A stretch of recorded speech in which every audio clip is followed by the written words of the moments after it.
Welcome everyone to my channel Biology with Madhuvarna. After so many days, I am again back with another lecture named gluconeogenesis, which is a part of glucose metabolism.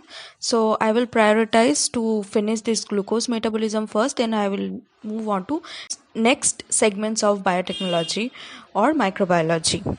So today we will talk about gluconeogenesis, definition of gluconeogenesis, reactions of gluconeogenesis and all in a little bit detail, so that it will be helpful for the people who are doing research and who are preparing themselves for any kind of national exam.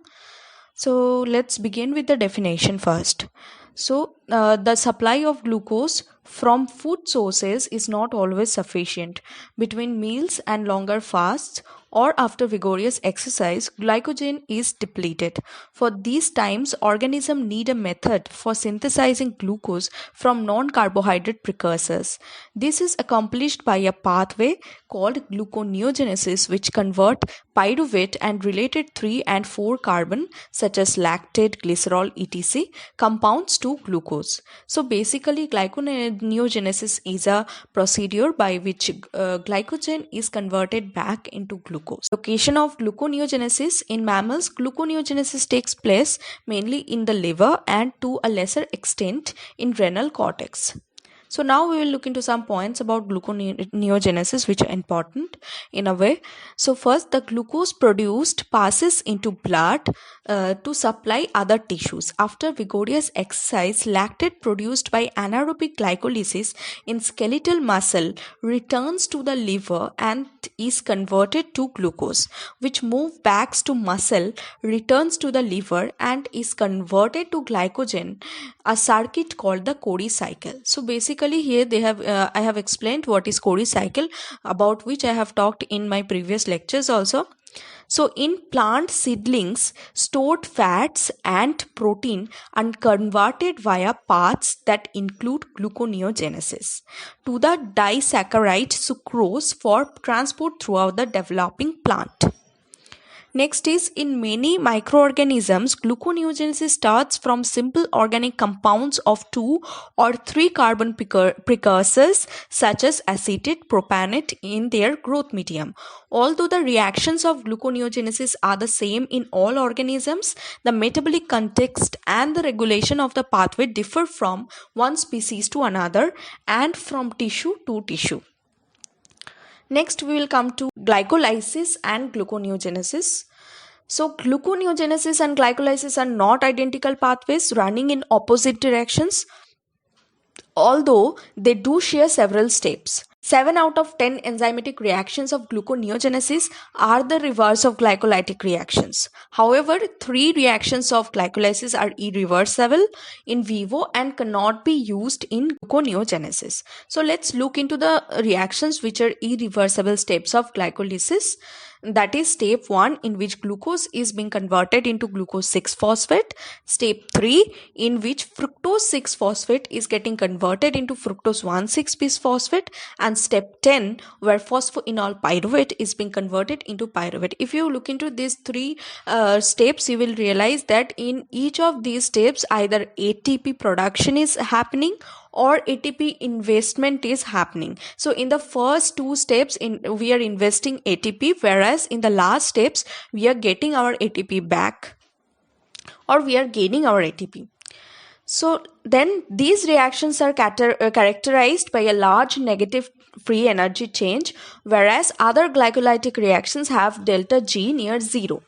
In gluconeogenesis, these 3 irreversible steps are being bypassed by a separate set of enzymes, catalyzing reactions that are sufficiently exergonic to the effectively irreversible in the direction of glucose synthesis. Thus, both glycolysis and gluconeogenesis are irreversible processes in cells. So basically in gluconeogenesis, these 3 steps are being bypassed by a separate set of reactions, which we will discuss in our further slides.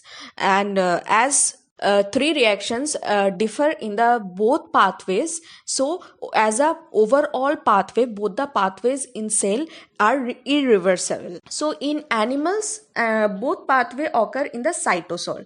So this glycolysis we have read already that it totally occurs in the cytosol, but when we will read about gluconeogenesis in a little bit detail, then we will see that some part of the overall pathway is occurring in the mitochondria, and the most of it is occurring in the cytosol. So depending on that, we can say that both the pathways occurs in the cytosol. So next we will talk about conversion of pyruvate to phosphoenol pyruvate require two exorganic reactions. So this is bypassed reaction of gluconeogenesis. So next, pyruvate is the first transported from the cytosol to mitochondria, which I was talking about earlier. So first from the cytosol, the pyruvate is transported to mitochondria or is generated from alanine, which is amino acid within mitochondria by transmission, in which the alpha amino group, which is transferred from alanine to alpha ketocarboxylic acid. So which leaves as a result as a product pyruvate. Next, the pyruvate carboxylase, which requires the coenzyme biotin, converts that pyruvate to oxaloacetate. This enzyme is first regulatory enzyme in the gluconeogenic pathway, requiring acetyl CoA as a positive effector. So because the mitochondrial membrane doesn't have any kind of transporter for this oxaloacetate now, so before export to the cytosol, the oxaloacetate formed from pyruvate must be reduced to malate by mitochondrial malate dehydrogenase enzyme at the expense of NADH. So here one NADH is being used and one NAD plus is being produced. You can see the reaction down below in the picture, which I have attached along with this slide. So there the reaction is explained, where you can see pyruvate is getting converted into first oxaloacetate, and the enzyme which is used here, that is pyruvate carboxylase, and also coenzyme biotin is also used along with that pyruvate carboxylase. Basically pyruvate carboxylase requires this coenzyme biotin, and here one ATP is being produced in the first step. Next, this oxaloacetate is being converted into malate with the help of the enzyme malate dehydrogenase, and here one NADH and H plus is being used, and it is forming NAD plus, and this overall portion is happening inside the mitochondria. Till now that malate didn't came into the cytosol, that's why it is written inside. So this part is happening in mitochondria. So we will move to the next slide. So what happened after that? This mitochondrial malate dehydrogenase convert oxaloacetate to malate, and here is the reaction which I was talking about in our previous slide, that oxaloacetate plus NADH plus H plus, that is being converted into malate plus NAD plus. Now this malate leaves the mitochondria through special transporter, and in cytosol it is reoxidized into oxaloacetate by the cytosolic enzyme malate dehydrogenase. Here you can note that in mitochondria the malate dehydrogenase is different, and in cytosol the malate dehydrogenase is different, although they are having the same name, but they are having different activities. So here the malate plus NAD plus is getting converted into oxaloacetate plus NADH plus H plus. The oxaloacetate is then converted into phosphoenol pyruvate or PEP by an enzyme called phosphoenol pyruvate carboxykinase. This enzyme, this reaction is Mg2 plus dependent and also requires GTP. So the basic reaction is oxaloacetate plus GTP, from which we are getting PEP or phosphoenol pyruvate, which was our goal, to get PEP from pyruvate plus GTP plus CO2. Next, we will look into some important points for this first reaction. First, CO2 added to pyruvate in the pyruvate decarboxylase step is the same molecule that is lost in the PEP carboxykinase reaction. You can see as a byproduct we are getting one CO2 along with PEP. This carboxylation decarboxylation sequence represents the way of activating the pyruvate. In that, the carboxylation of oxaloacetate facilitates PEP formation. And our next point is there is a logic to the root of this reaction through the mitochondria. Like you can always ask why mitochondria is needed here, why from mitochondria then into cytosol, why this thing is happening.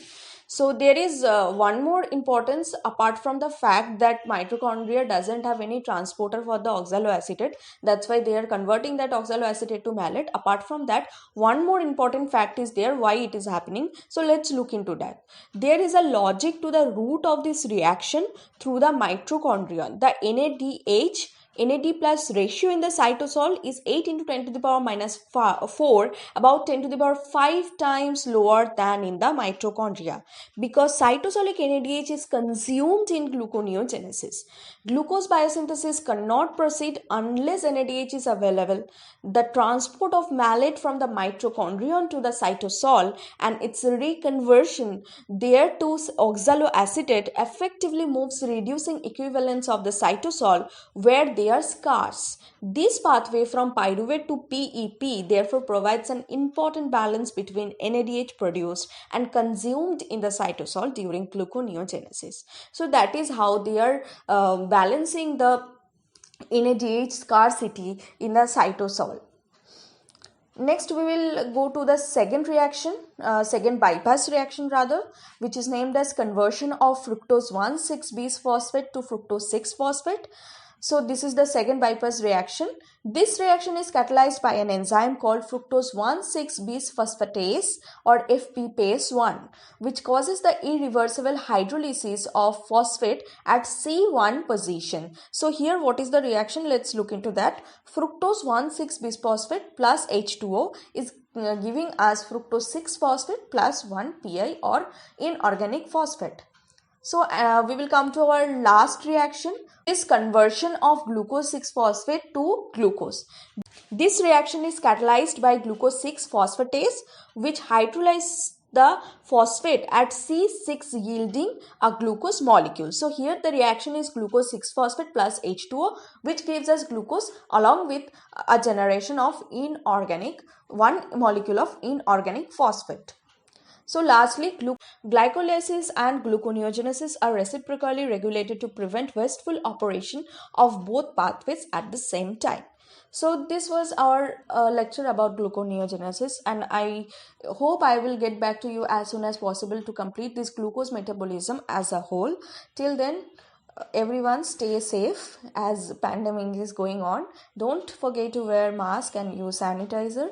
And if you like my video, don't forget to comment in that, share it with your friends and whoever needs it, and definitely subscribe my channel to get more content like this. Thank you.